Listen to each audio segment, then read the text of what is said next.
Good morning, church. Bwana asifiwe. Yeah, my name is Anne Lanoy. I'll read my tribute, and then afterwards maybe I can just give a short synopsis of what happened on the last day.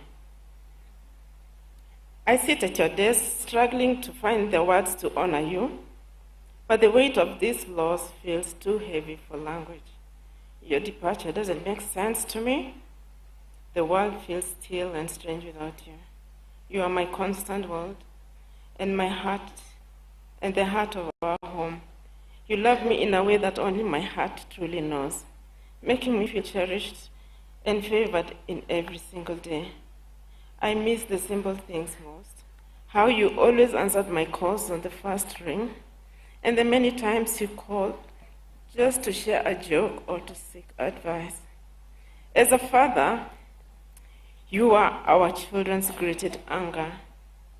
You are present, steady force, teaching them never to settle for mediocrity and to always strive for their best. Through your firm yet gentle example, you taught us the value of hard work, the beauty of humility, respect, and kindness. Your deep faith and religious devotion guided our path, and these are the virtues that we will carry forward in your honor. Cyrus, you are the definition of resilience. You are a visionary who thought outside the box, believing that nothing was insurmountable. To you, the word impossible did not exist. You are our eternal optimist, giving us hope when we felt we had none, and calming storms of life with your steady presence. You are uniquely generous and often giving until you had nothing left, and yet never expecting a single thing in return. You embraced my family as your own, caring deeply for them and always concerning yourself with their well-being. Truly, they became your people, and you became their heart. Thank you for the immense trust you placed in me. It has been my greatest honor to raise our children by your side and to care for your family. Your impact reached far beyond our home. You inspired so many to chase their dreams and helped save strangers in their darkest hours simply because it was who you were. My love, the loss is immeasurable, but so is the love you left behind. I could write a book about the life we shared, but for now, I carry your loss, I carry your story in my heart. Fare thee well, my love, until we meet again at that beautiful shore. May God keep your soul in eternal peace. Amen.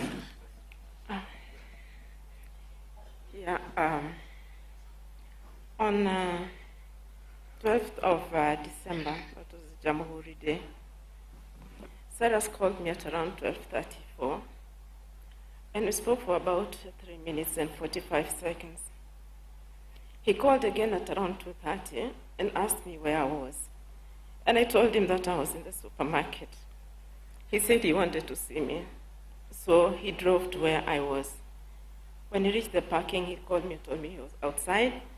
So I just put the trolley aside and went to see him. I sat in the car, we had a conversation, and then he left. He told me he was going back to the office to build his castles. He told me I'm going to dream and build my castles in the office, but later I'll be going to see the Honorable Speaker, Wetangula. Later, he FaceTime called me at around 4, told me he never even went to the office, that he had gone to the house and was just feeling tired and went to sleep. So when he called, he was just on the chair. He told me he had been dozing on the chair for about 2 hours. And that was the last time I spoke to Cyrus. And the time he came to the parking at the supermarket was the last time I saw him.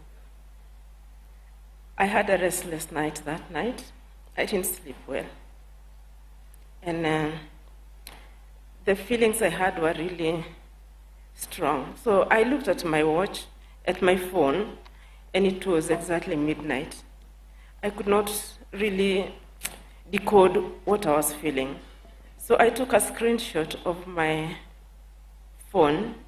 It is the picture on my tribute. It was exactly midnight, and I could hear voices saying, "It is over, it is over." I couldn't make sense of it. At 3 o'clock, 3:20, when I got the call, I was still awake, trying to make sense of what I was feeling. I saw his call, but when I picked, it was not him. Someone asked me if I knew the owner of the phone, and I told him, "Yeah, that's my husband." I asked where he is, if I could speak to him, but they told me that he's been involved in an accident, and he was unconscious but was being attended to by the doctors. I continued talking, but I immediately asked my daughter Sonia to accompany me, and we started driving towards Naivasha. I could also not make sense when I was told that the accident had occurred in Naivasha, because he had no plans of traveling. So it was, at first I thought it was a prank, but then the officer identified herself and said she was Corporal Rhoda of Naivasha Police Station. So I drove and I went. I realized that it was going to be very heavy for me. I called Senator Kaniri, I called Mr. Kisia and Mr. Fred Amayo and asked them to accompany me to Naivasha.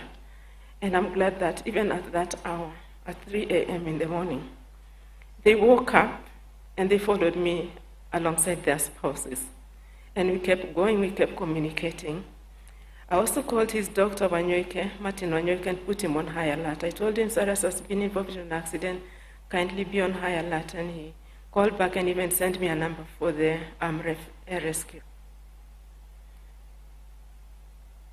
Finally, when I called the police officer, I told him the air rescue requires a landmark for them to land. That's when the commandant of Naivasha Police Station told me, "Mama, hii sasa siyo rescue mission, mzee ametuacha." It was devastating. We stopped the car on the roadside and we just screamed and cried and cried. I informed Christine Nyokabi, I informed Kanini of what has happened. I also informed her siblings. And I called some of our children, Jake, Tim, and June. I told them to follow because things were really bad. I had also called Honorable Sudi. Though he did not answer, he called me at around 6, and I also informed him about what had happened. We reached there. We found Cyrus in the morgue at Naivasha Mortuary. So the rescue mission changed now to something else. So I called Lee Funeral Home and asked them to send us a hearse. And the whole team, we converged at the morgue, and we brought him back to Nairobi. It is a terrible loss. It was so shocking to speak to someone a few hours and then later be told that he is no more. I pray for your prayers for the family. The children have been hardest hit, but God will give them strength. And I pray that all the children, let us be strong, let us love one another, and let us continue with Dad's legacy. Dad was a fair man. He believed in equity, and he never discriminated against anyone.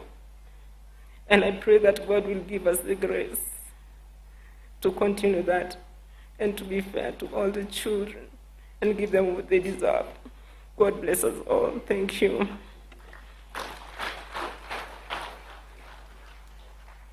Amen. Let's appreciate the spouses. To Honorable Cyrus Jirongo. Yeah, thank you so much. At this time, we want to give the offering.